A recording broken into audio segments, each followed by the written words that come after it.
Here's a little review from yesterday, and hopefully if you do this, you get 29, negative 10 as the sum of these three vectors with the scalars in there.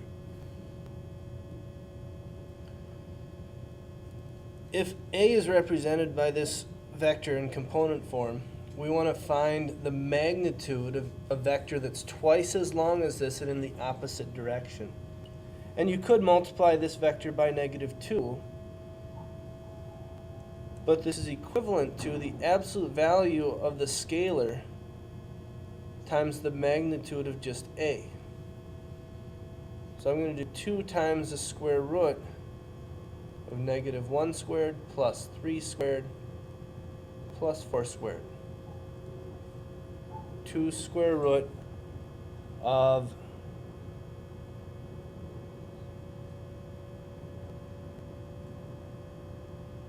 26. My mistake. This should be a 2. 2 square root of 14.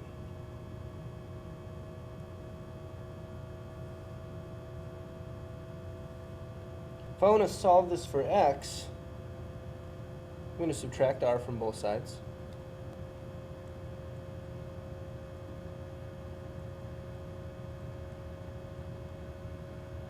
But there's no such thing as division when we're dealing with vectors, just like matrices. So we say that vector x is equal to 1/3 times the difference of vector s minus vector r.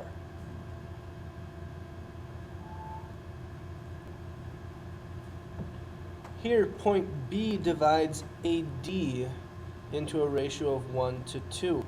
And if we specify that we want the ratio of DB to BA, we have a ratio of 2 to 1. And we say that this is an internal division because DB and BA are both going in the same direction. If we look at AE and ED, those two vectors, there's AE, ED is going that way. Those are in opposite directions. So we would say that the ratio here is going to be negative 4 to 1 or 4 to negative 1. And we call this an external division because the vectors are going in opposite directions. Point E is outside of this. You kind of have to go back to E and then come back, whereas going from D to A, you have to pass B on your way.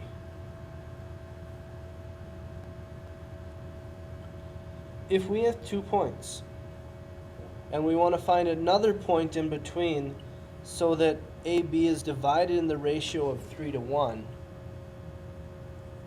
there's A, there's B.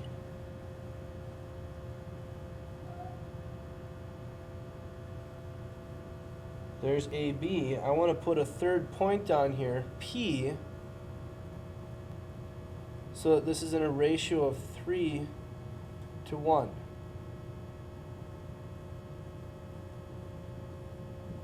Well, we know that AP,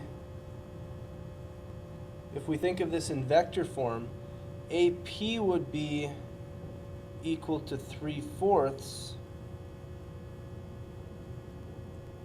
AB.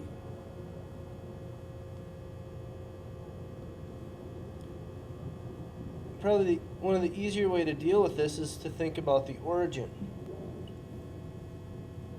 Because we could look at what we ideally want is we want to know what the coordinates of P are, which would tell us the vector in positional form of that pink one that I just drew in.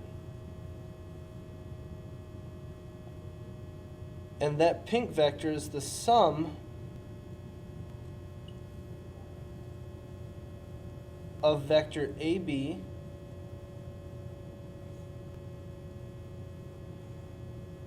NAP.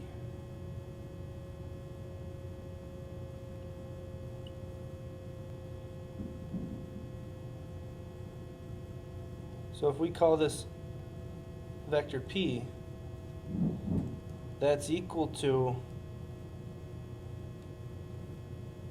vector A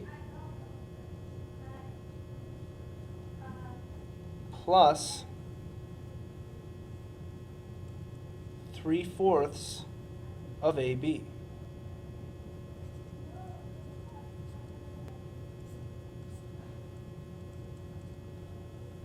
Vector AB would be 4, 4, 4, -4, -2. Vector A is -1, 4, 7.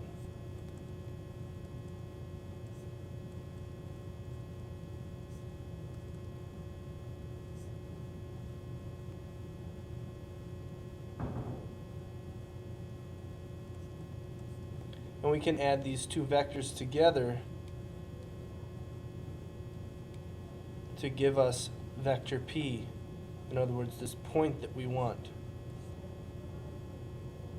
So it would be 2, 1, and 7 minus 3/2. That's going to be 11/2.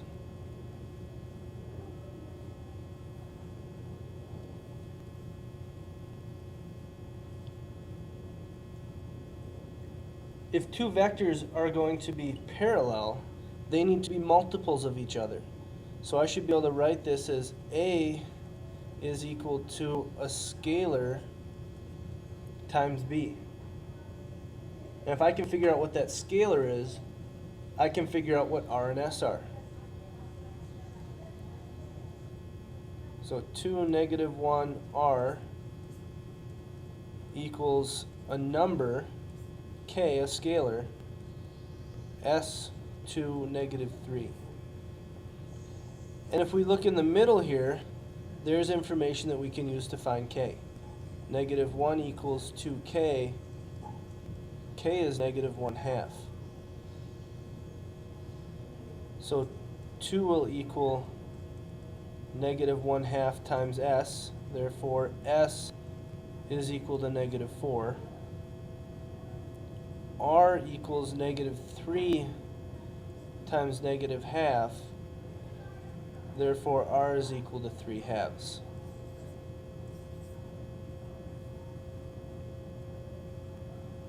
Unit vectors are vectors that have length 1. And there's 3 special unit vectors that go in the axial directions. Vector I is in the x direction, vector J is in the y direction, and vector K is in the z direction. And these can either be written with these little hats, which is what I'm used to, or using our traditional vector notation, like that.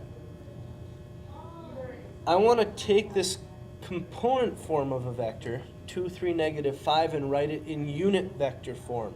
So I need to expand this out and say, how many of these i's, j's, and k's do I need? How many i's do I need to go a horizontal distance of 2? Well, I need 2 of them. How many j's do I need to go a vertical distance of 3?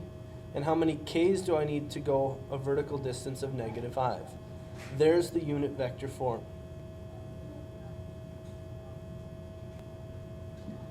To find vector B that has a length of exactly 7 in the opposite direction of vector A, what we need to do is convert this to a unit vector, a vector of length 1, and then multiply by 7.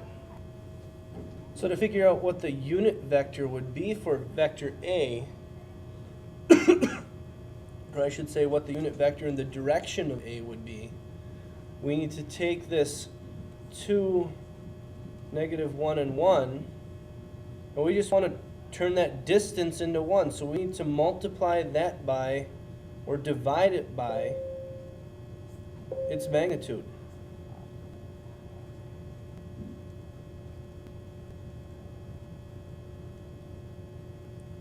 Which would be the square root of 6. 2 squared plus negative 1 squared plus 1 squared.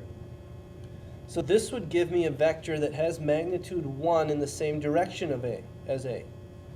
If I want to go in the opposite direction of A, we need a negative, and we want the length to be 7, so I need to multiply by 7. And if I were to do this scalar multiplication, I could write this in component form, and I would have my ordered triple that describes this vector B. So the way we get into unit vector, the way we get the length of this to be 1 is we multiply by 1 over its magnitude. And then to stretch it out to a length of 7, we need to multiply by 7. And the negative changes our direction.